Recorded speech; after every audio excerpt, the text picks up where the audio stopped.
Времето за договор во врска со статусот на специјалното јавно обвинителство забрзано одминува. Извештајот на Европската комисија треба да биде готов до крајот на месецот, а работните групи на власт и опозицијата и натаму со тврдо спротивставени позиции не излегуваат од своите робови. Додека министерката за правда Рената Треневска-Десковска дава изјави дека законот ќе биде донесен со или без подршка од ВМРО ДПМН, со што практично јавува дека 80 пратеници во собранието ќе бидат обезбедени со помош на осумтеми на ВМРО-вски ренегати, од министерството кое таа го води потенцира дека топката е во рацете на опозицијата, која требало да се повлече од барањето за амнестија преку законски одредби.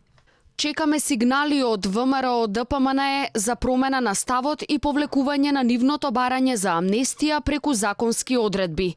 Во моментов се уште не е закажана нова седница за законот за јавното обвинителство.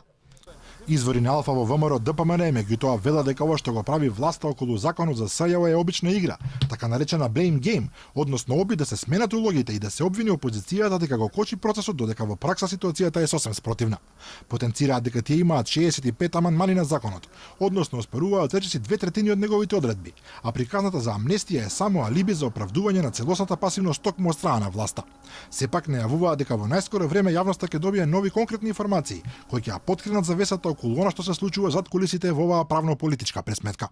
Законот за јавното обвинителство е еден од клучните услови поставени од Европската комисија и евентуалното постигнување на договор пред извештајот за македонскиот напредок на 29 мај би можело да одигра решавачка улога во напредокот кон ЕУ. Во случај овој рок да биде пробиен, последната шанса би била пред одлуката на Советот на ЕУ во јуни, кога дефинитивно ќе се знае дали земјава ќе добие датум за преговори или понатаму ќе остане во чекалната на Брисел.